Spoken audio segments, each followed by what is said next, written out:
Howdy, everybody. Bob Tallman for No Spin Rodeo.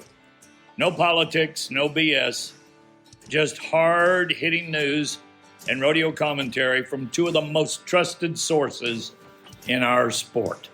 Kendra Santos, Tommy Joe Lucia. Listen up. Here we go.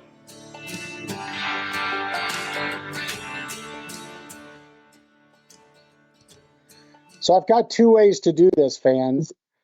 The first one would be to pretend like we didn't just have an absolute S show at the top of this show and had to start over for those of you that are podcasters and would never know. But since we're No Spin Rodeo, we just had a Titanic type technical wreck. And I'm going to preview this. This is not our normal show open. I'm going to preview this with, we now have made some technical adjustments, but if this thing goes to heck again, and the Titanic goes down, we're going to do this show on another day. But we're going to give it a shot. Hello, Tommy Joe Lucia. Welcome to No Spin Rodeo, as if nothing happened before now. And joining me is First Lady of Pro Rodeo Journalism, Kendra Santos. And before we have technical difficulties, we're going to get right in to a guy that I never really know if he likes me, but I like him. Legendary West Coast producer, not necessarily just a stock contractor. We'll talk about that later. Representing the Flying U Rodeo Company, one of the most brilliant men in the business. He just is. Ladies and gentlemen, while we have him and can see him, Reno Rosser. Hello, Reno. Hello, guys. Thanks for having me. We can hear him. Yeah, how about that? This is we're rocking with bourbon right now, people. Right. Well, hello, Reno. Kendra is probably chomping at the bit because Kendra does not like when everything goes wrong, and neither do I. Kendra, I know you probably have way more background and good stuff to start this off with, Reno, than I do. I could reread all of the stuff that I Googled on the many stories you've written about the Rossers, and then you would call me a plagiarist. So at this time, I'm going to let you start this interview with Reno Rosser. Well, this one's so personal to me. I think that I'm now 5 generations of my family knowing the Rossers. So I'm going to really date myself here, the old gray mare. June 22nd, 1974, I'm at Slack at Reno with my dad, who's roping calves and bulldogging. And at Slack, they announced Cotton has a brand new baby boy, and they named him Reno. I believe you were born at about like 1:30 in the morning or something that morning, maybe? Does that seem about? Do you remember, Reno? Is that how the story goes? Saw the light? No, but I heard stories. I think it could have been about that time because if I remember correctly, my dad, when they called him, of course, that was before cell phones, and they called him to let him know that they had just had a performance, and he was up having cocktails with the Reno president, and they said, "Hey, your wife just had a baby," and he had been drinking, and so he said, "Well, shit, I guess I better get over the hill and fly to Marysville." So he went to the airport and sucked on oxygen a little bit just to sober up, because apparently that'll sober you up. And so he flew, 45 minutes over the hill back to Marysville, and ta-da, there it was. It's as good as it gets. And there's a picture that's one of the most heart-wrenching, coolest rodeo pictures I've ever seen. Fernando Sampson took it 48 years later. The fact that your dad died on your 48th birthday on June 22nd, 2022, and the fact that on that night you are your father's son, because you saddled up like this is, what do they call him? The P.T. Barnum of professional rodeo, right? And Right. you learn from the best. You saddled up, you led his best horse, Rodney, in. The crowd went wild. The show went on, and Cotton Rosser smiled from heaven. I mean, it was just as good as it gets. I think that a lot of people who maybe haven't known you all as long as I have, which is, I've known you guys since I remember knowing anything. I think people would be interested to know that your dad has 5 kids, Mhm. right? Okay. Yep. So with Linda, he had Lee, Cindy, and Brian. Correct. Your mom's name is Joanne. Correct. And Karen and Cotton had Catherine. Correct. Yep. Okay. So anyway, Reno is the wildest, richest rodeo in the West. What are the words you would use to describe being your dad's son? Well, I thought you were going to say Reno is the wildest of the 5 kids, which that was true. But yeah, I was definitely the black sheep of the family for most of my life until my dad figured out I was the only one dumb enough to stay in this business. But yeah, and then I grew up. But what your question was, what was it like to be Cotton's son? Is that what you're asking? Yes, I mean, I'm guessing it was not boring. Oh, no. It was not boring. And I think Tommy Joe was raised similarly.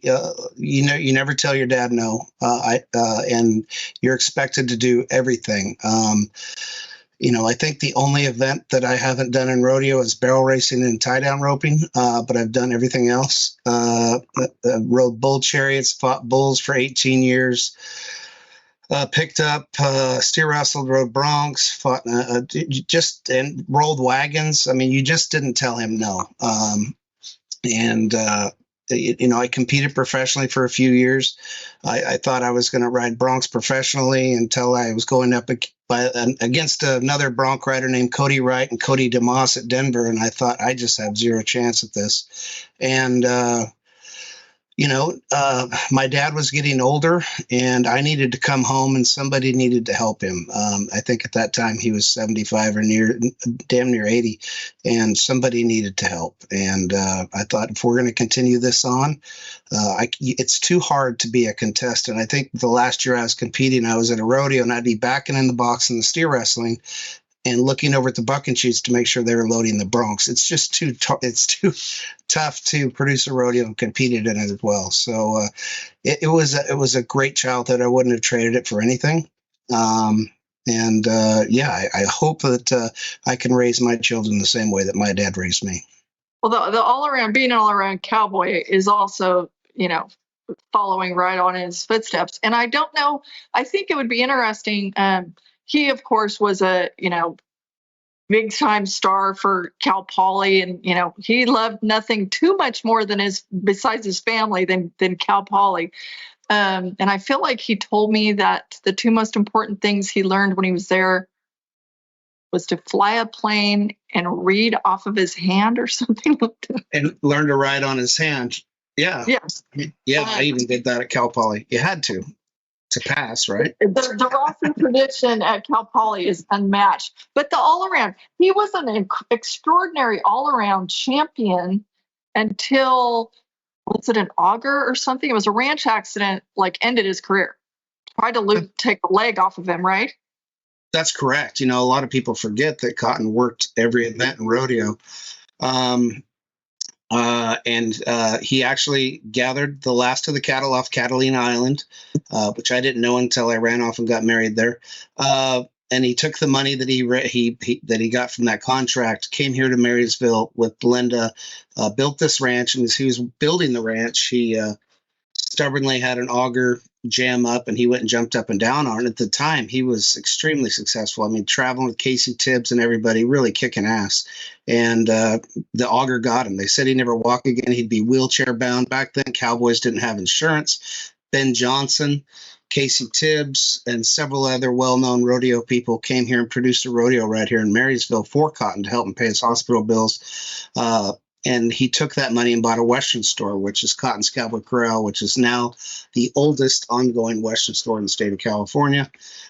Anyways, and at that time, the Western, before there was Boot Barns, Walmarts, and Amazon, the Western store was kicking ass. So he went and bought a rodeo company with Dick Pasco. So full circle here with the Pasco family. So, yeah, that's kind of it. Well, was it called Golden State Rodeos at first? That's when Lex Conley was involved. Smartest man ever in rodeo. Yep. Yep. He was Absolutely. brilliant and a very Brilliant. good man. Yes. Very good. Very good. Yep. Yes, for sure. Okay, so your dad's showmanship was absolutely legendary. Talk about that. I mean, did he instill that in you, or it just come in your blood? No, you figure it out when you see his shows. It's all about the crowd. He was never, and I'm sure you guys all know this. He was never a contestant favorite because he was about the crowd first and foremost. Watch out, that lady in the other box there. She has stilettos. No. He will get you. I grew up going to Cotton's rodeos, and I mean, he was out there every single time, up and down those chutes. Let's go, boys! Like keeping it rolling. And I mean, good for him. Whether they liked it or not, the show, it had to be a show. If you want more added money, you needed the show to succeed. Yeah. Correct. Yeah. If you don't have a crowd, you're not going to have sponsors. And if you don't have sponsors, you don't have a rodeo. So we learned that very quickly, that it was about a show. It was a sport, but we really emphasized on the show and how we can keep it changing every year and try to keep and Tommy's good at this, keep coming up with innovation. And we're in a tough market out here. We're not in San Angelo, Texas. We're not in Utah. There's so many entertainment options in California. You got to persuade people. Why do I want to turn down Disneyland and all the things to do out here, the beach and this and everything? Why would I want to go to a rodeo? And so it's very challenging for us. Utah, you can go put an arena in the middle of the desert and you'll get 5,000 people. That's not the case in California. It takes a lot more work. Yeah. I understand that. And going, say with Oak to like country rodeos in Oklahoma and stuff, I mean, that place is going to be packed. They did zero advertising. Everybody comes there. They bring, a picnic lunch with them, and it's an annual. It's so beautiful. Those rodeos are going to be there forever without all the work. I don't think people understand the external pressures. I guess we can just go ahead and say it. I mean, rodeo has come under some very, very heavy fire in, for example, Los Angeles, and you were on the front lines, weren't you? We are. We are the dam that's holding all the water back. And if this dam breaks, all hell's going to break loose throughout the country. And a lot of people don't realize that. And we have to fight so hard. I mean, I just got an email here from Reno Rodeo about a humane issue. But yeah, legislatively, we're doing a pretty good job out here. We participate in Ag Day. We knock on doors at the Capitol. We have a lot of good people fighting the battle down south in LA and in San Diego. But what worries us about LA and San Diego, as I've told a lot of people, if it passes in those two cities, the next city that it goes to will be the end, and that'll be Sacramento.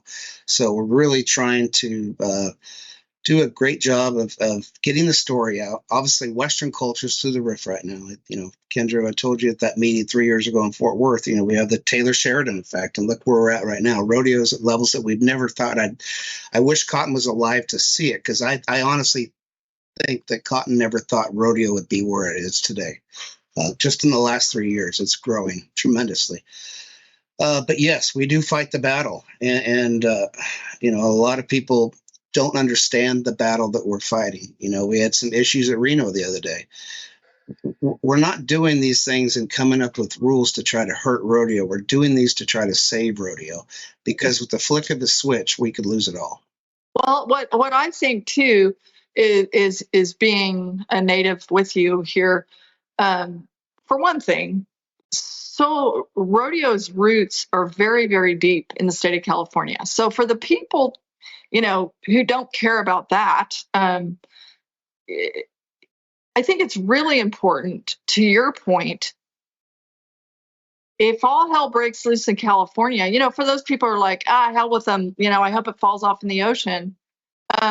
Wrong answer, because cities include Houston, San Antonio. I mean, just go right on down the line. If you don't think that Calgary doesn't have problems, you're a fool. Yeah. So So we got to hold the line. And incidentally, the meeting that you pulled together, Taylor Sheridan himself attended, which, says a lot about you and your army of people that you've recruited, to this situation. But people taking pot shots, at California or whatever, that's just foolish for the entire sport. And nobody wants this sport to thrive more than we do.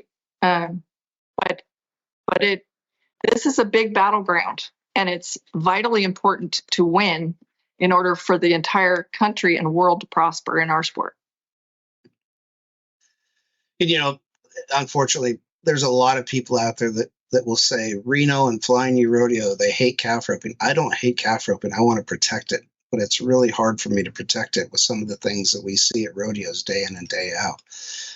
We're trying to protect it. Hey, listen, there's nothing more than I love more than watching Fred and Cody battle it out at Thomas and Mack. That's some of my greatest memories of the NFR. I love calf roping, but we're finally at a point in California. It's a moral issue, and you could have the greatest calf roping announcer in the world, Justin McKee, explain it to a crowd, and they just don't like seeing a baby animal getting jerked over. And I know, Kendra, you and I have spent hours, I know, Kendra, talking about this. We don't want to get rid of calf roping. We just want it to evolve. And if we don't involve with our customer or clean our house, somebody else will clean it for us. And we don't want to do that. I think that it's really important that everybody stick together. If people think that this is some sort of a new issue, here's the deal. The issues that can be a problem in California or maybe Calgary or urban areas, this is nothing new. Yeah. When I was a little kid at San Francisco's Cow Palace and all the wolves are there, it's the playoffs to the NFR and every top 15 guy is there. The calf roping was held at 11 p.m. after the rodeo, folks. This was in the 1970s, okay? So it's not like this is a brand new issue. And we do all need to work together, but we better not just be people just hating on each other and digging their heels in, because it's not the same here as it is in rural Kansas or Oklahoma. Those crowds there, it's so different. But those people still know that eggs don't come from the grocery store. They come from a chicken. Correct. So, anyway. Let's talk Reno Rodeo because you just left the 106th. How many years was this for the Rosser family in Reno? 69 years. Next year will be 70. Yeah. The loyalty and the bond. I mean, that's like a lifetime. It is. Yeah, I haven't been there for all of them, but quite a few of them. And as I told somebody the other day, when Cotton started there, it was wooden bucking shoots, and it was a 2-day rodeo. So to see that rodeo, and it wasn't just Cotton, the committee, the volunteers, it takes 1,000 volunteers, the community. At what point, did they stop? Why'd they stop at 10? I really think Reno could probably go 15 days. They sold out all of their performances. And not only are they selling out the performances, you have 12 to 13,000 people in the crowd, but there's also another 3,000 people out at the Jack Tent, the Cougar Cantina. The whole place is flooded. So it's we're very proud to be a part of that event, and we feel like we're part of the reason of the success, but it takes a whole team. And the Reno Rodeo has a great group of people. We have a new boss every year, which is always kind of a challenge, that wants to do something different and make their mark. But anyways, we've learned how to manage that. But wow, what a great rodeo. We had a great rodeo, great weather, a few little incidents, but other than that, it was phenomenal. The sunsets at Reno are second to none. Oh, yeah. Yeah, they're pretty hard to beat, aren't they? Yeah, it's something else. You can't. It's just not possible. So how would you say, when it comes to producing a rodeo, how are you the same and how are you different from your dad? Oh boy. So he's more out front. I'm more of a Tommy Joe behind the scenes kind of guy. And not that Cotton ever wanted the attention. That's just how he was. So a lot of things that you see happening around there are happening behind the scenes. A lot of the groundwork that goes into the production before the rodeo, the ideas, he's more out front where I'm probably going to stay a little behind. I don't, not that I don't care for the attention. I can get a lot more done if I'm not riding the rail. So, but him riding the rail all these years is also what made him an icon. So, in visiting with fans and letting every little girl touch his horse as he rides the rail. So that's how we're different. For sure. And I mean, I'll never forget very shortly before he left this world, him being horseback at Santa Maria. And there were a few people, you guys were a little worried, like, should he be out there, And I remember like talking to you or Cindy or something and saying, my golly, if he dies on his horse, would that not be the happiest thing that ever happened to him? He virtually did anyway, right? Yeah, I mean, yeah, absolutely. It was so great. Okay, so this is a little bit random. I'll go even more random. The other day would never have known, I saw a picture of you in the wild ride at Red Bluff. Mm-hmm. You had a gun. What were you dressed as? I'm not sure. I was a guinea pig for that. The first year they did it, they got rid of the finals at Red Bluff, and at Red Bluff wanted to know how we could extend the Sunday show a little bit. And Cotton goes, why don't we just pay these guys to get on colts and dress up and let the crowd pick the winner? And because the crowd really doesn't have a say. And well, I guess unless you're playing the rodeo game with Casey Jones, but until that, the crowd really never had a say in our shows. And he goes, we'll just let the crowd pick the winner. They don't even have to make the whistle. And of course, the whole idea of getting on colts 20 years ago wasn't a terrible idea. You couldn't pay Brody Kress $1 million to get on a colt anymore, but we would run in 14 colts. And I mean, I think I was the only guy. The first year it was John Growney's nephew, and you had the Adams boys and Reno. And then next year, Jesus, I was the only guy in there that hadn't been to the NFR. You had Dan Mortensen, Glenn O'Neill, Cody Wright. And so, yeah, just every year we would come up with new and exciting ideas to try to get the crowd pretty excited. But I'm not sure what picture you're referring to, because I donated a lot of bumps and bruises to that event over the years. I'll have to find it and send it to you, because somebody put it up and I put the comment, I see 3 guns, because you were sleeveless and you were muscle man, and then you had a gun in your hand. You're riding a bronc with a like a machine gun in your hand. Anyway, it was 45. Yeah, 45. 40. Okay, it was a little bit wild. Okay, to Reno this year, I would love to know, because I haven't asked you yet, and I took a wild guess on Facebook. Stetson Wright won the short round on a paint bull you call Logan's Legacy. Yep. Is he named for Buddy Goulden's late son, Logan Goulden?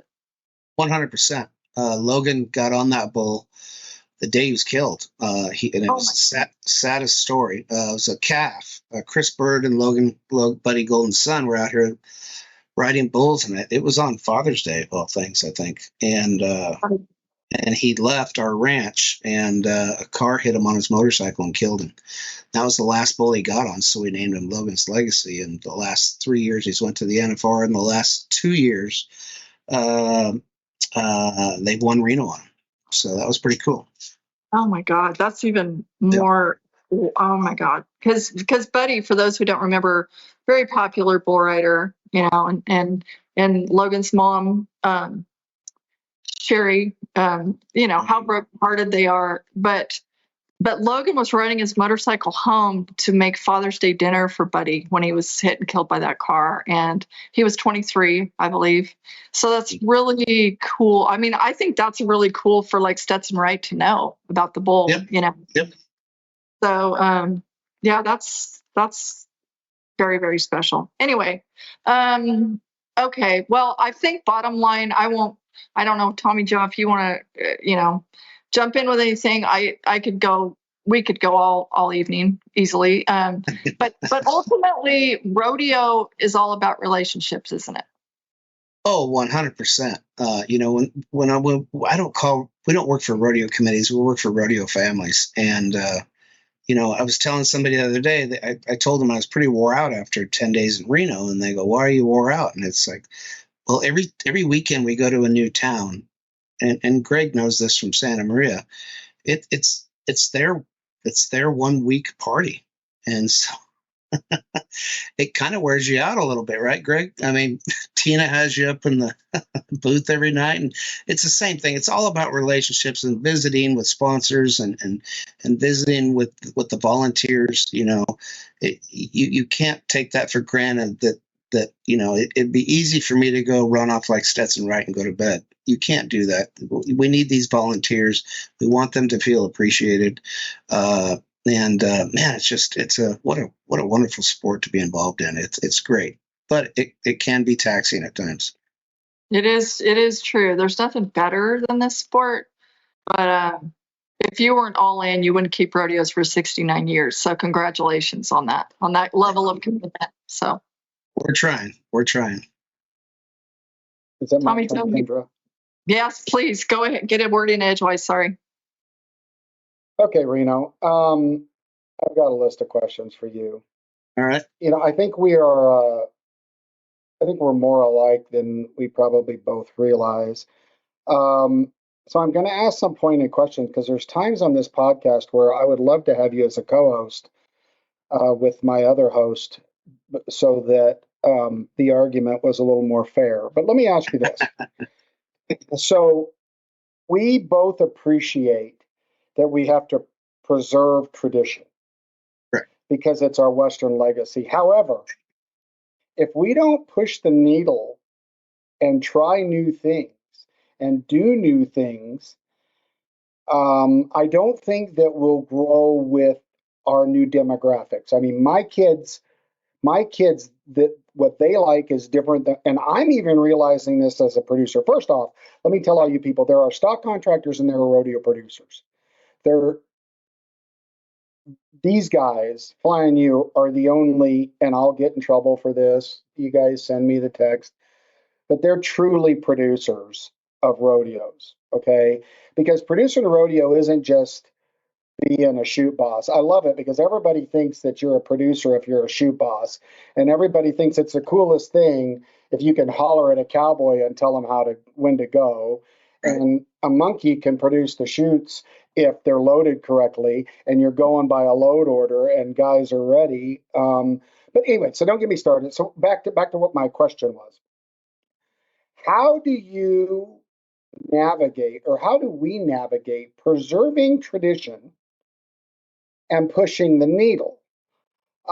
Because you guys do motorcycle flips and stuff in your show, which I think is fantastically original and different, because it's a cultural clash, kinda, right? It's the last thing that you would expect at a rodeo. So talk a little bit about because I know I run into this on this podcast and in real life, people questioning why I did stuff because that goes against what we've done for 45 years or 700 years or whatever the hell it is.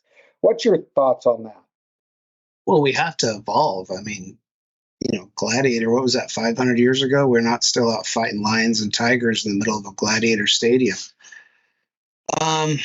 I hated motorcycles, and we weren't the first ones to bring them to rodeo. Hell, Cowboy Kenny was doing it when he was a little kid in Oklahoma. What we did was we just made it more entertaining. At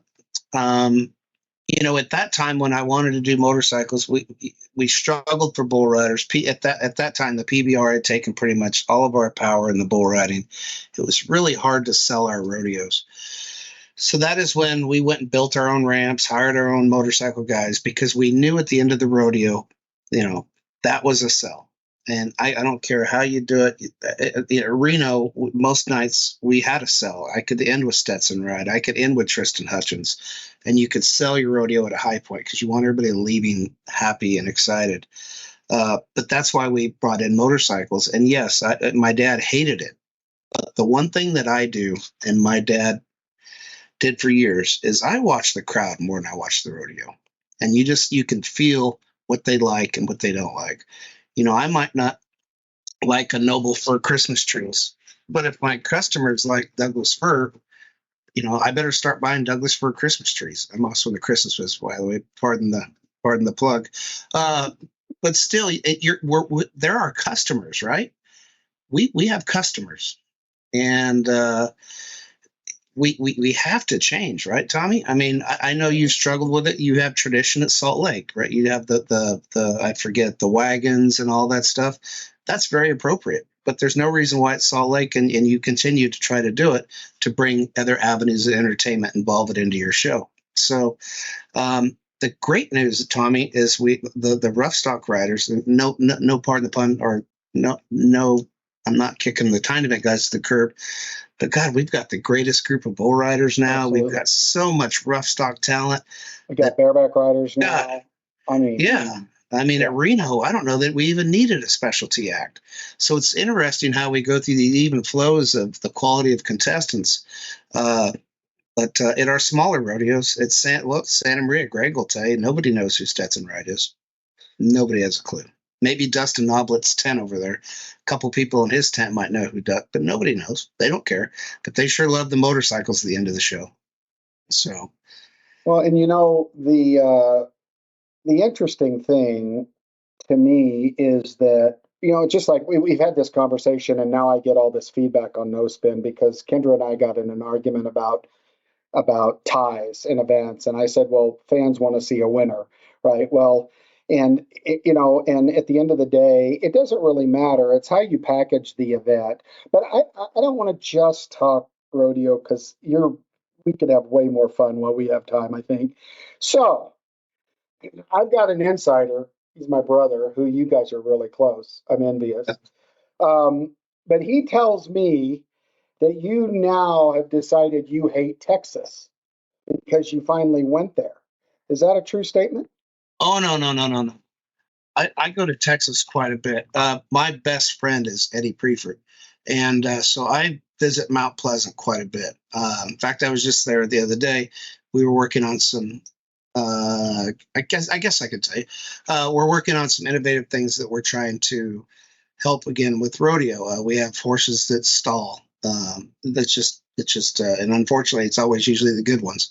And we're coming up with a system that I've actually been experimenting with for about 5 years now. And now Prefert is installing air into the chutes to kind of help motivate the horses that do stall. And that way we can get rid of electrical prods. But yes, I love everything about Texas except your heat. I love your fuel prices. But your heat, I was in Glen Rose, Texas, and at 9 o'clock at night, I go out on the balcony in my hotel, and it's hot. Like, you guys don't cool off. I mean, holy cow! It's and our lakes are not clear like they are where you are. No, they're muddy. Well, yeah, because we get massive rains and mud, and right. people eat catfish, and if you've eaten catfish, you're basically eating fish with mud in it, right? I mean, that's what they do. Okay, well, I'm going to keep off I always go on left field, and that's all right. So, what? So, Nicole, you're married to a lawyer. Mm-hmm. In a typical relationship, you get into debates. Yeah. I get into debates. I'm not married to a lawyer. How often do you win an argument? That's a good question. Well, first of all, my dad said, if you're going to make it in the rodeo business, you either need to marry a banker or a lawyer. And so I chose lawyer. Yes, sir. But I've asked her if we move to Utah, if I can marry both, because you really need both. But, I love Utah, by the way. Yeah, no, we don't argue a lot. She really stays in her lane. She will argue with me when I think I know the law better than she does. But we really don't argue. We have a wonderful relationship. She is not a cowgirl by any means, which is fine, right? It's great. It's great. Bounce ideas from a different perspective. Yeah, but she's got a lot of rodeo committees out of trouble. And she writes a lot of press releases for me when I get in trouble. So no, it's a wonderful marriage. So and I never thought that I would actually pull off marrying a lawyer, but I did somehow. So you probably don't play a game of Sudoku with her, or very many board games, probably just to be safe, right? Yeah, that's the main thing. You don't want to try that. Yeah. Right. Now, most of the people that listen to our podcast and those who haven't been, Reno and I grew up literally, well, and so did I think a lot of our families, but we grew up like literally, and so did Kendra in this business. Like, and so, but you're a prankster. Mhm. And those of you who know you're a prankster, because when I went to Santa Maria, I was waiting and you steered clear of me, but I was waiting the whole time. However, so I've got a question. In your long line of pranks, can you share with us your favorite? Um, Or if you can't share wow. your favorite, share a good one. Okay. Maybe you Well, can't share a it'd favorite. be really hard to. I'll tell this one because Greg's on.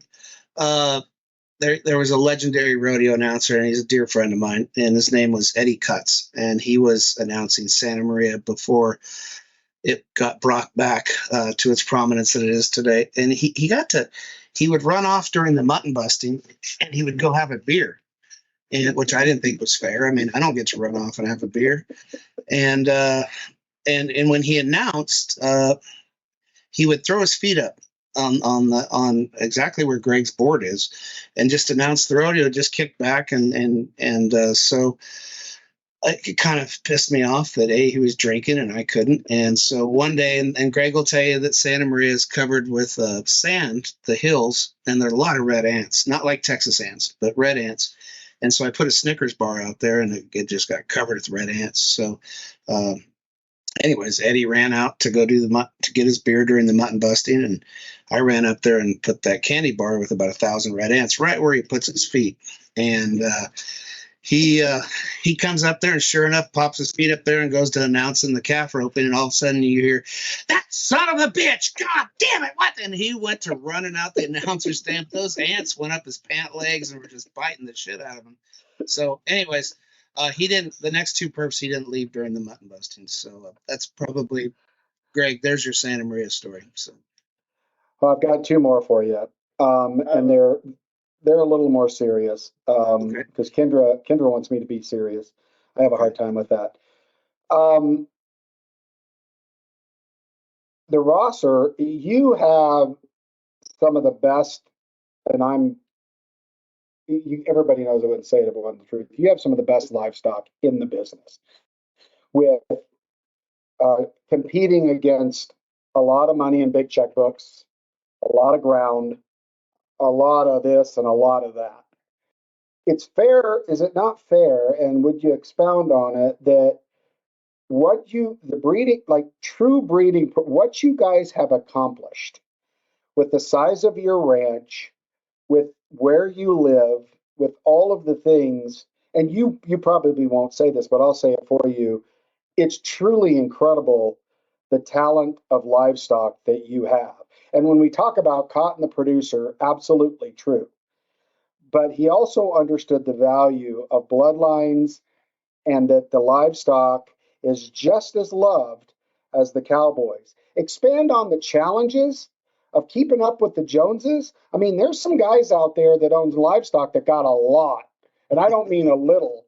I mean a lot of money. Now, they may like we just heard that there was this that Teton has having a dispersal sale. So We didn't know that was coming. yeah, that maybe this is a little harder to make work. Right. So, can you expand on Absolutely. how'd you pull that off? Because people don't realize you guys are doing something that most people couldn't do. Absolutely. What we're most proud of, and again, I can't take all the credit for it. My sister Cindy and Cotton, I mean, they started the breeding long before. I mean, well, granted, Cindy was a phenomenal barrel racer, and she got into the barrel horse breeding. And then when she had her awesome son, Michael J., he had an interest in the bull breeding, and that brought Julio didn't bring Julio, but they, because of Michael's interest in bull breeding, went on to produce some of the greatest bulls in PBR history right here in Marysville. Okies in Texas hate to hear that, but some of the best bulls that have ever been to the PBR came right here from outside that gate. So we kind of had a head start. Bronc Bainline, Chris Bird, who work for us now, they oversee, and Cindy oversee our breeding. What's really cool about our livestock when you come to our rodeo, 99.999% of the animals you see at a Flying U Rodeo have one brand on them. And not many people can say that. We've been very fortunate. I love Pete Carr to death. He's a dear friend of mine, but and he's starting to get his own breeding going because he's not been in this business he hasn't had the luxury of being in this business for almost 70 years. But a lot of these guys starting out with a lot of money, what's interesting is they're coming into this business thinking they can make money, and then they find out really quickly, oh shit, there's no money to be made in this. But there's a lot of guys that are very successful businessmen. Jerry Nelson, Pete Carr, Stay Smith, who have all been extremely successful outside of rodeo. And I kind of wish some days, it makes me a little jealous that I wish I had that budget to go out and buy all that stuff, but I don't. We have to raise it all, unfortunately, because as even Pete Carr and Stay Smith will tell you, there's not enough money in rodeo to go buy stock. You have to raise it unless you have other avenues of income. So, but yeah, we're very proud that we might go buy a bull or two out there. Try to buy some rideable bulls because that's pretty much all you need anymore. And then we try to raise the rank ones. So, well, congratulations. Your livestock is. I'd put your 10 against anybody's 10. So last question for me, because I think it's an interesting one. I read that your dad kind of looked up to Gene Autry. oh, And absolutely. that he was kind of instrumental in basically getting the cowboy hat on your dad's head. Here's my question. Our current youth do they have a Gene Autry? Have we done a good job in Western lifestyle? I mean, Yellowstone's great, but you're probably not going to say to your daughter, hey, look at this character and grow up to be like her. Do we have a Gene Autry today that our kids can look up to that makes them want to wear a hat? And there may be one, but I'm just asking. One, Cody Johnson. Good one. That would be my one. And there's not many after that, unfortunately. Well, and I would say Trevor Brazil, but here's the problem. Yeah. Yes. You said something earlier that people negate, and that is Stetson Wright probably, maybe at the end of the day, going to be one of the greatest cowboys ever to put a hat on. I mean, we'll see, but he's fantastic. He's unbelievable now. You said, well, not very many of him know him. Well, that's part of the problem of our industry is we have not done a very good job of promoting our heroes, and our heroes haven't done a good job of being promotable, right? Now, social media is helping that, and in some ways it's hurting it. But isn't it true, though, that, Trevor's fantastic, but a lot of people don't realize the quality of human and all of the great traits that Trevor has? Absolutely. And that's one of the Wright family. I mean, I talk to Cody Wright probably once every 2 weeks, very close with him. And it's in Stetson, finally we have a Wright with some personality, right? I don't mean that in a mean way. Well, Jake had personality, but he's retired now. But the Wrights, I kind of what I saw at Reno the other day, and I kind of got on Stetson a little bit. Reno, they have an autograph party, and hell, Reno pays $200 to sign autographs. And I finally went up to Stetson. I go, you must just have so much money that $200 doesn't mean anything to you. He goes, what do you mean? And I go, there wasn't one blue shirt out there.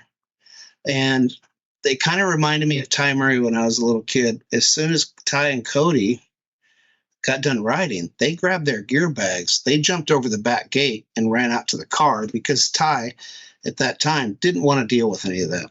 And I kind of see that in the Wrights a little bit, that they're just there to take your money and leave and go to the next rodeo. And I don't know if it's a social awkwardness or it's just a business mentality.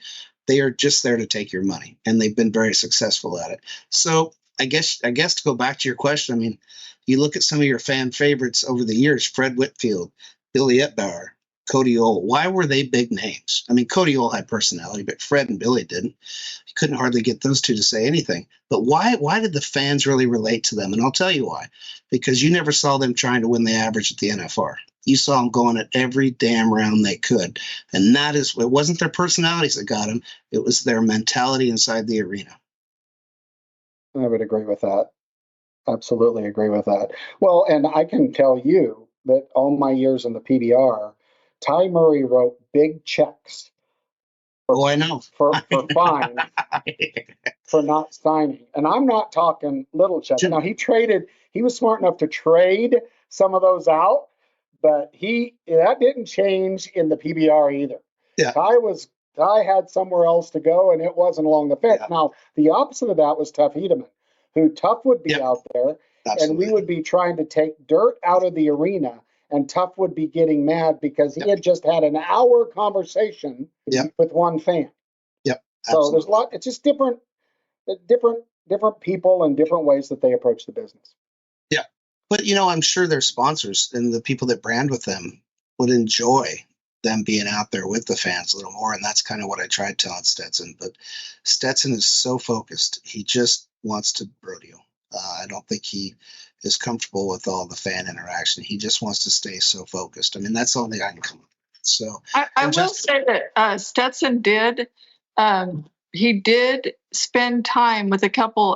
Fallon Nevada had their first rodeo the other day, first PRCA rodeo, and he did go hang with a young man football player and a young woman athlete from Fallon that they were raising money for them. Those kids have cancer, and he did do that. I feel that that crew. There's a little bit of a shyness element to them. Absolutely, it seems like. Absolutely. Yeah, and I take that back. When I should have expounded on that. If you ask the rights to do anything, they will do anything you ask, but they're not going to volunteer that social interaction. But man, thank God for the rights. I don't know where the rodeo business would be without them. The last question for you: do you love box wine because it's cheap, or because you think it tastes better? Boy, that's a great question. It's probably a little bit of both, and it doesn't spoil. And there's techniques to get every drop out of that bag. You just have to take the bag, put air in it. I taught Bob Tallman that trick. But my wife is a very, very big expense. She thinks she's a wine aficionado, but so she only drinks the high end stuff, and I'm not allowed to drink that because apparently I consume too much. So in our house, it's more affordable if I use the box version. And if there's a special occasion, she might let me have a glass of one of her bottles. So yeah, my wife won't let me drink wine because one glass of wine. My whole family knows this. 1.5 glasses of wine, and what small filter that I try to maintain in conversation absolutely goes away. And it's on, and it's not usually good. I mean, I think it's pretty entertaining for others, but not always. You just got to practice. You got to practice more, build a resistance. That's all you got to do. On it. I mean, we pass out wines all the time. I'm working on it. We'll have a wine off one day. Right. All right. Well, I'm sorry because I like to talk. That's all right. So that's all right. About that. Kendra, anything spark your attention from the random ass conversation that I had with Mr. Rosser? I wish I liked wine because I'm surrounded by grapevines now. I used to be hay fields and now it's grapevines. But no, I'm sitting here listening to, and I don't even know how far back, probably before you were born, but I'm like, the Cow Palace, and I just think of, the American flag coming up out of the boot, the crashing through the, in the opening, the flag, coming crashing through the paper, and the childhood memories of like Cy Talen's the announcer. There's a brass band. With every run and every ride, the brass band starts up there, up top, and I mean, are you old enough to remember Stub Hill and the Saga of the West? Yeah. I mean, that was like, oh my God, I loved the Saga of the West. It was like the greatest. But I mean, when you talk about the evolution and all the things, I mean, I can't even count how many different, openings or acts or different things that your family has brought to rodeo. It's, I mean, things that we will actually stop and watch. And if a cowboy's, staying there for 3 or 4 days, that he'll actually watch that every day. That's when you're doing it, Well, it's I can't tell you how many times I've called Reno and said, Reno, let's start in the PBR. Reno, I need your American flag. Right. And I always pause because I just don't. Reno, will you send me the bubble? Reno, will you this? Like he's seen me do this probably 5 or 6 times, right, in the course where I look at it and I'll tell you, Reno, it takes a long time before I text you or call you because I really, really don't want to. I don't want to admit that you did it better than me, but he knows. We've called him. I Well, mean, we brought that huge flag into the PBR finals. We brought that in when I called him was right after 9/11, and Randy Bernard made us go on the road. Right, we were on doing bull ridings when everybody else thought the world was going to end, and we went to the finals. Probably the best opening I've ever produced. And I called Reno and I said, I got to have your flag for this. It's got to be your flag. And this thing was a monster. I mean, this was a giant aluminum, but it worked, right? Like what we understand is the flag dropped evenly and it dropped full and it dropped natural, which you couldn't do if you just chunked it off the catwalk like everybody else did. And so I'm just saying, thank you, Reno, for the innovation. Thanks for letting me borrow some of it. Maybe someday you'll want to borrow something from me. I doubt it. But even if you don't, it's okay. But hats off to the true rodeo producer. well, and for many, many years, the Rosser family produced the NFR openings, right? Right? For a long time. Did Reno mute? Oh no. Oh no. We got all the way through this, and now Reno is a mute. I thought we made it through this without any Well, technical also, problems. I didn't major touch it. congratulations. I think I didn't hear it. touch anything. He's back. Okay, I that didn't is touch true. anything. Your family did produce the openings at the NFR for a lot of years, right? Well, they did, but Kendra, I think the more important story of that is the history of how it got there. I mean, Cotton and Benny Binion were the reason why the NFR is in Las Vegas. And where would our sport be if it wasn't in Las Vegas? I mean, the Cotton used to tell me all the time, you finish the rodeo at Oklahoma City, and as soon as you got out of the rodeo, there's a snowstorm, and you might get a hot dog at a gas station. And when even after the 2 years it was there, a lot, as Oak Berry will tell you, the Okies were pissed off. The Duvals were not happy that rodeo was leaving Oklahoma. And Cotton took a lot of heat. And after the first 2 years, Benny Binion said, your Cowboys don't spend any money. We're not selling any tickets. I'm going to bring in a cutting. Cotton and Steve Benito rented a jet, flew to Jordan, Montana to Binion's ranch and begged him with Sean Davis and begged Benny, give us one more year. Give us one more year. And just think, if he wouldn't have rented that jet for $9,000, where would rodeo be right now? I don't think it would. I'm not going to say it wouldn't be existent, but it wouldn't be where it's at. And so that's a pretty cool story. And I think that's what my dad was most proud of. And I think a lot of people forget that it took a lot of sacrifice to get this rodeo where it is in Vegas. Well, there's no doubt about it. I don't think anybody's going to argue with the success of, Yeah. I mean, turn it and also for that town, where they used to say that it was like the Dust Bowl in December until the NFR, caught its gear there, and it's like nothing else. And how many thousands of people go there now that don't even have a ticket to the rodeo because it's sold out? But there's so much to do all over town. It's a good time. So, well, and I mean, you think about how many people are employed during the NFR. Tommy Joe's got a job. Anthony Lucia's got a job. I mean, it used to be the NFR. The only people that had a job were the announcers and the pickup men. I bet there's probably over 300 rodeo contract personnel that have jobs in Vegas that don't even work at the NFR. And you think about the impact of that, especially in December. It's pretty amazing. And as Michael Gong said, that this rodeo is starting to get in the way of my roping.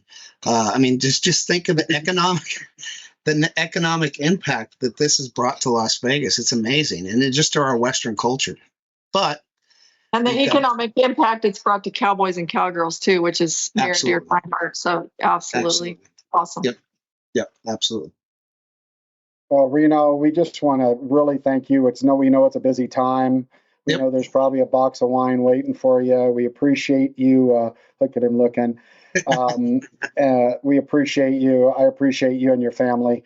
And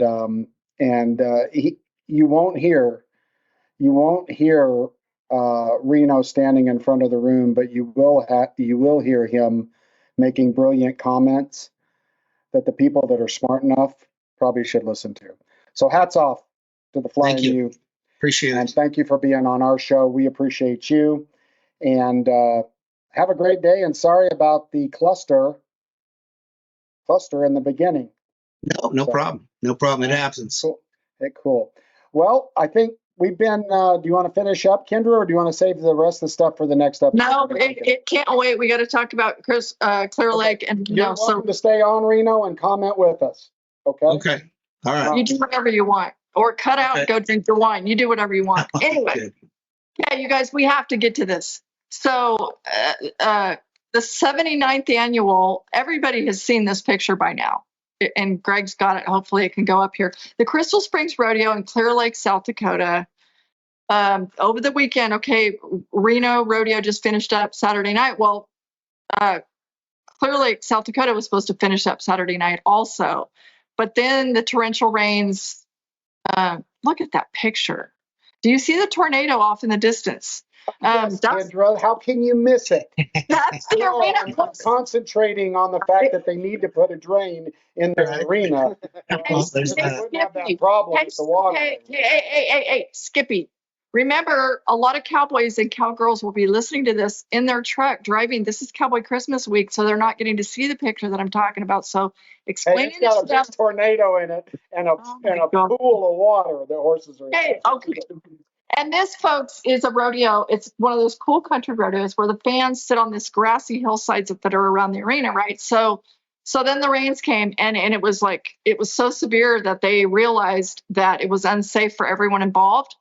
So I was like, I think it would be very interesting to know, okay, what the heck does this rodeo committee do? So I called Steve Knowles, the PRCA's director of rodeo administration, and said, okay, what about this scenario? And what do you have to say? Okay, Steve Knowles, what were the Clear Lake Committee's options?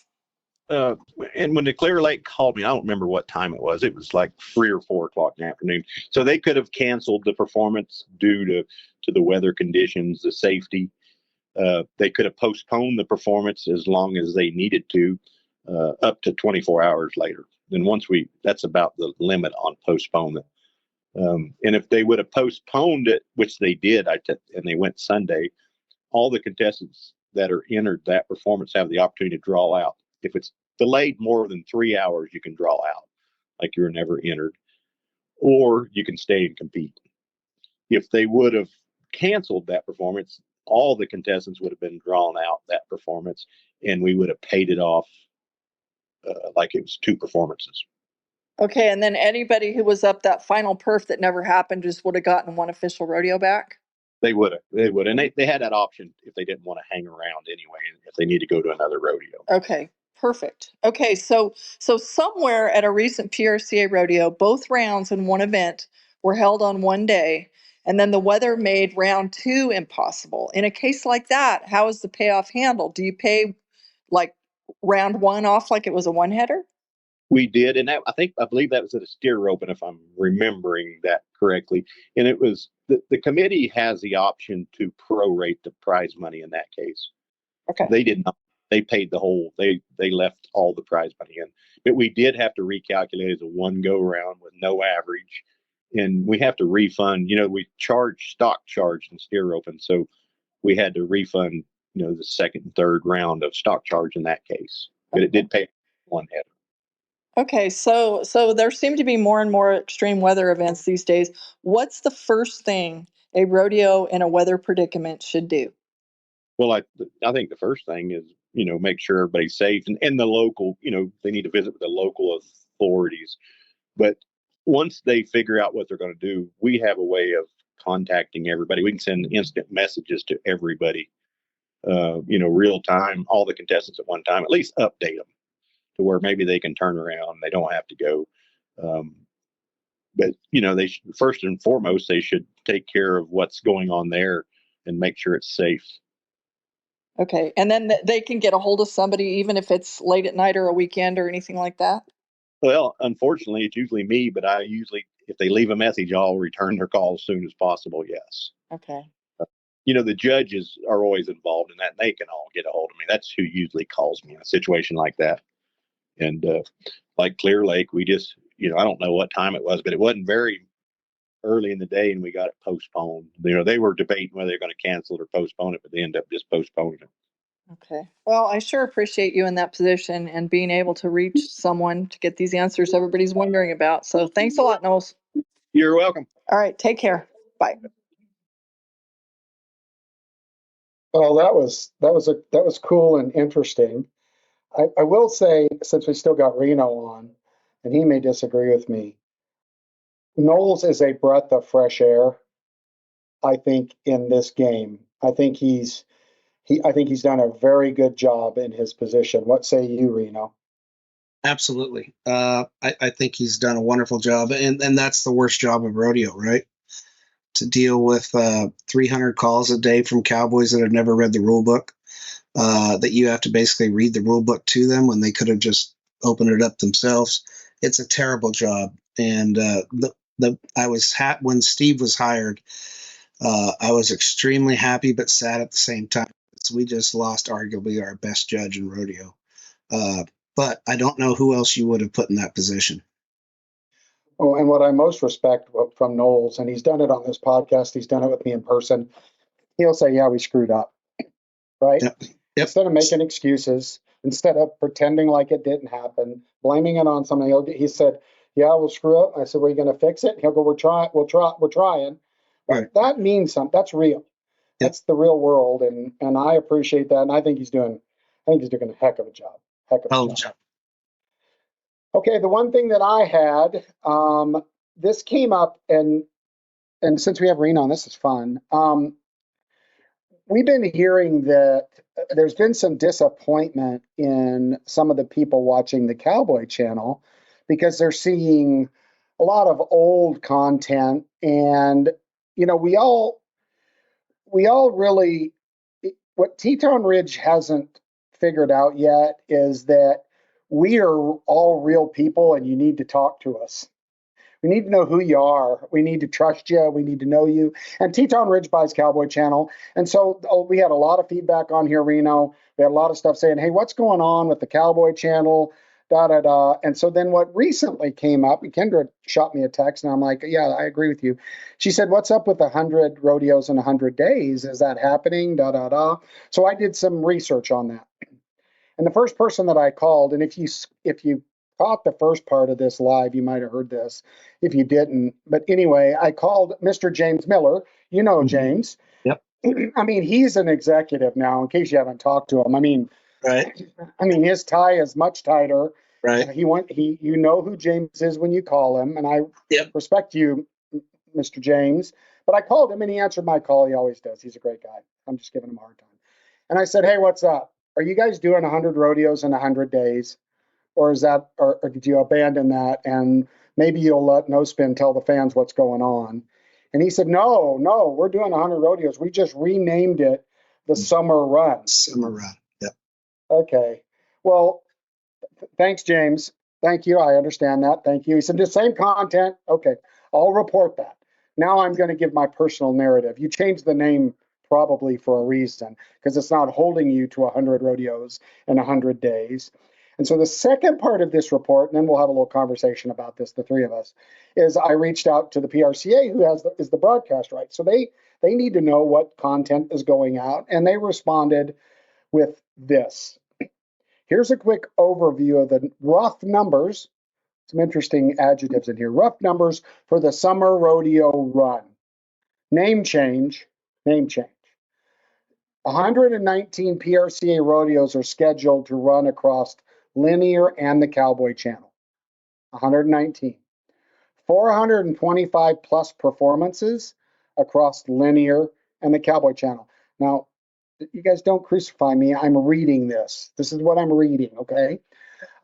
49 live or delayed PRCA rodeos on linear. 41 PRCA QT rodeos, which I think are tour rodeos. That's what I think the QT stands for. QT rodeos, 41 PRCA QT rodeos on linear, 212 PRCA perfs on linear, 175 total events across linear and the Cowboy Channel. Now, unless we get a math wizard in here, that doesn't tell me anything. Yes, ma'am. What's the difference between linear and the Cowboy Channel? Well, I assume that's the streaming platform. So in most sports, and we haven't done that yet here, but in most sports, and it's going to go there, predicting. So that's the streaming, and then you've got the cable channel. And what Teton Ridge is going to try to do that Patrick Gotch didn't is push all of the content on the streaming platform and create new and only special rodeos. This is only a guess. Go on the network, the cable channel, because that helps them monetize it. Now, Patrick was so driven to succeed. In fairness to him, and there were times when I thought Patrick was kooky, but in fairness to him, he put a lot of content out on both. Everything went everywhere, and the fans loved it. And in the beginning, I said, never will work. It's never going to work. Junk rodeo on isn't, well, I was wrong. Stand corrected, because there's a lot of people that want rodeo 24 hours a day. And those are the people that are now saying, what's going on? What's going on with the Cowboy Channel? I used to watch Billie Jean's backyard rodeos, mutton busting at 7:20 when I heated up my mac and cheese, and it ain't on anymore. And so my point, and I'll kick this over for conversation, the fans will know if those 100 rodeos in 100 days happens. Regardless of the numbers, those fans, they are true blue fans and want to see this. And we'll see if this is Wizard of Oz stuff. I'm not saying that it is Wizard of Oz stuff or the truth. I'm off my bucket. You guys go.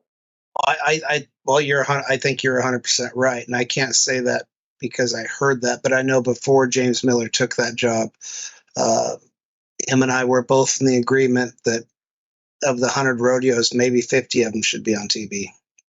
I produce a few rodeos that have no business being on the Cowboy Channel. They're just hometown. I don't want to name them. I don't want to offend them. In fact, one of them's on the Cowboy Channel. But there's just some rodeos that don't belong on the Cowboy Channel. They were never meant to be televised. And you hit it on the head. Patrick was putting rodeos on the Cowboy Channel that I don't think show well. In fact, some of them embarrassed me a little bit. And I think Teton Ridge is doing quality control on what they're putting on the channel. Now, we'll still put you on the app, but we're not going to put you on the channel. And maybe that's a fair trade. So as Kendra being a rodeo mom, she probably wants every rodeo on the Cowboy Channel so she can see what her boys are doing. So, well, to be clear, that question about what's up about with the 100 rodeos in 100 days, it didn't come from me. It's like on every chat room on the internet, right.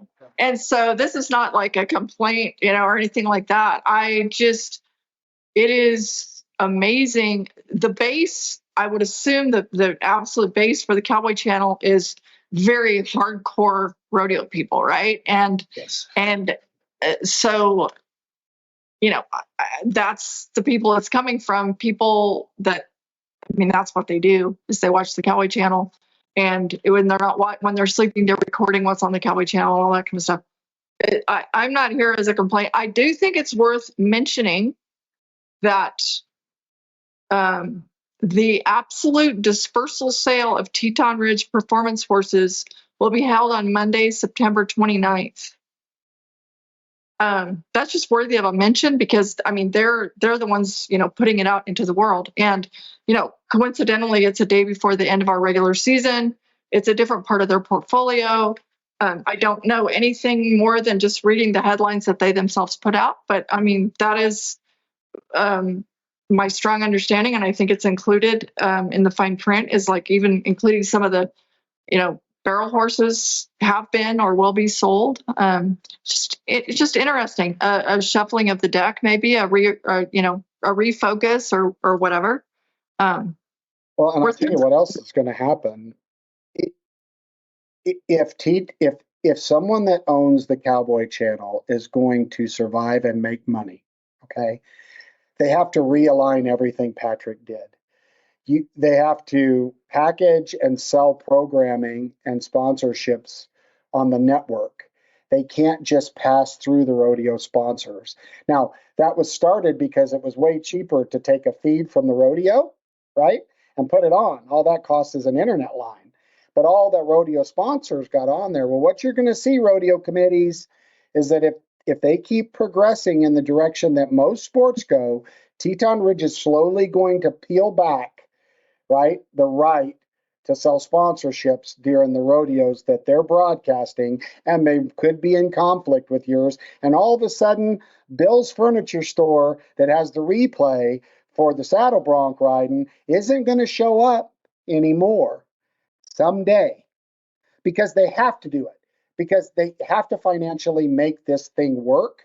And God rest his soul and the great job that Patrick did to build what he built. It was not financially sound, and it's got to get that way. I agree. Well, And yeah. to Kendra, to your point, I talked to some people at Teton Ridge, and the horse sale, I shared the same concern that, well, he's dropping the horses, so that might be the smartest thing he ever did. Besides Trevor Brazil, I don't know anybody who's made money selling rope horses. Well, these aren't rope horses, right? Most of them. No, I know, but Right. but still, Fancy horses for sure. yes, very nice horses, but not even related. And my sources tell me Teton Ridge is full steam ahead. They just did their rodeo live at the Reno Rodeo and spared no expense with their setup, and did a phenomenal job. I'm with Tommy. I think we're gonna start to lose the local sponsors, and I saw that coming from a long time ago, and I'm surprised it's not already happening. And I think it already is, as Greg will tell you. They'll go to commercial break when you're trying to play commercials at rodeo, and we knew that was coming. Well, go ahead. Go ahead, Kendra. Well, No, there's a whole, I mean, there's such a deep conversation that we don't have time for, but for people who don't really understand it, it's like, national sponsors, there are certain sponsors that the PRCA has that are like first right of refusal. There are very, very rarely is there an exclusive sponsor. So a lot of rodeos, to make ends meet, do sell local sponsorships. But when it all comes down to the everybody doing their books, these are the sort of things, and most people would consider in the weeds, that's part of the reality for what makes the wheel go round at all these rodeos across the country. I agree. And at Teton Ridge, for that matter, right? So everybody's trying to balance their own books. Yeah. Well, and I was standing. Go ahead, Greg. You go, then I'll finish this. This is another random. Go ahead. So a couple things I wanted to say. Some of the guys that I talked to at the Cowboy Channel are saying that they're going to do kind of like golf productions where they're going to bounce around between rodeos. They're going to be, in Oakley where there was a really nice bareback ride, and then they might go somewhere else, Livingston, for a bull ride. So it's going to be kind of a random production as they go through. So a lot of these rodeos that aren't on the Cowboy Channel directly will be, they'll have a couple rides show, stuff like that. And then I wonder if at some point there'll be, like hockey or baseball, where they kind of take over the in-arena signage with putting their own signage in there. Oh, they can sure do that. But the problem is they don't want to pay for it. They're already trying to do that. And I tell them, no. But I'm saying like they do in baseball, or baseball or hockey. Well, they get paid in what baseball, you see on TV, you don't see any of the local, unless they have a camera that's not set up right. They have their own. They put their own sponsorship on all the arena dasher signs. With it's all computer controlled, but it'd be something that they could do internally at the Cowboy Channel. Yeah. Well, the random thing I was going to say is I was in a meeting at the Teton Ridge Ranch when they were building it in Peaster, Texas. An amazing place. I was there for some meetings. And the ranch manager was like, well, here comes the pipe. And I bet it was 20-something loads of pipe for pipe fence, 20 semi-loads of pipe. And those of you that have ever well, even this was 3, 4, 5 years ago, maybe. But I mean, the amount, and they were running fiber across the entire property. So my point is the amount of money that was spent just on fence and fiber for that ranch would intimidate a pretty wealthy person. So they spent a lot of money on that, so let's hope that with the dispersal sale, I don't know if the ranch is going with it, but let's hope they can recoup some of their money and put it into rodeo media, which is great because they can probably make money in rodeo media. There's not a whole lot of people that make money in the horse business. Right. Cool beans. Well, we're going to go around the table. Final thing. Reno, we might ask you to come on more often, especially when we're talking shop, because I'd love to have someone that leans my way. Because but we'll just do final around the table on today. We'll end with Kendra. We'll start with you, Greg. Something that you thought was cool or something you wanted to say that you didn't say, and then we'll go to Reno, me, and end with Kendra. On mark, get set, go. Well, I think it was very interesting to have Reno on. He's got he puts on a great show. There were some comments on Facebook or YouTube about how they love the motorcycles that you guys put on at the end of the show. I think it's great. So I really enjoy working with you, Reno, and I wish we did more rodeos together. But thank you for what you do. Absolutely. Thank you, Greg. Back to your comment a minute ago. The reason why we're not seeing a lot of these rodeos on the Cowboy channels, again, Teton Ridge is trying to make this financially stable, correct? And we agree. Oh no, he coughed and now we don't hear him. Let Greg work on it. Evidently, if you have a flatulence or cough, it kicks the mic off. It says you're muted, Reno. It does say you're muted, Reno. There.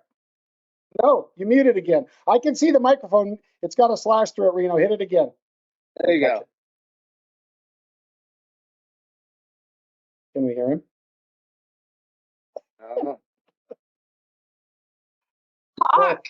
Well, speak, Reno, so we can tell if we can hear you. Oh, yeah, we got nothing. Yeah. Oh, well.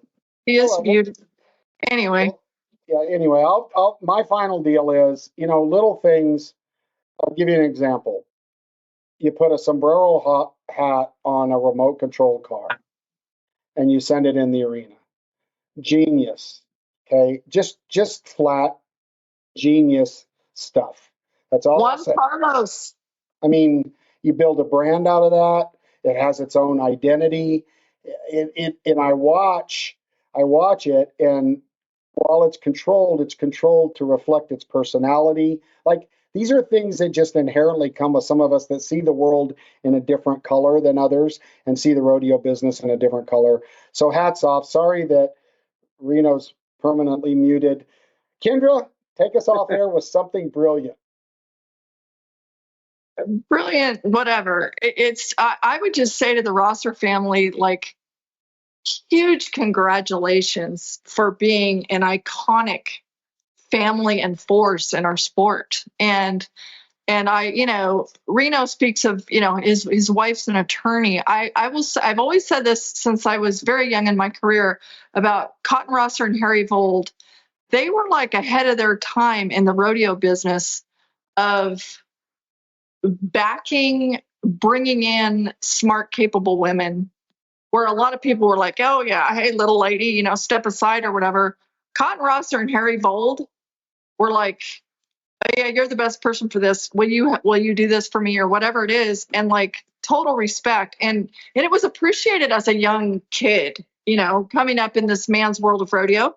And really, it's pretty cool, and it served them very well. So obviously Reno follows in that, as do Lee and Brian. And I think it's pretty great. But congratulations on epic success, and just thank you from all of us. The Rossers have been a friend to my family and the rodeo family for forever. and always will be. So thank you is my main message. Thanks. Well, we still can't hear Reno, so I'm going to go off air with, I'm pretend like I'm Reno. Well, thanks for having me. All I want to say is, all of you idiots out there, pull your heads out of your butts, start paying attention. Let's keep making this rodeo business better. I'm Reno Rosser on behalf of No Spin Rodeo. We'll see you guys next week. Thanks for joining us.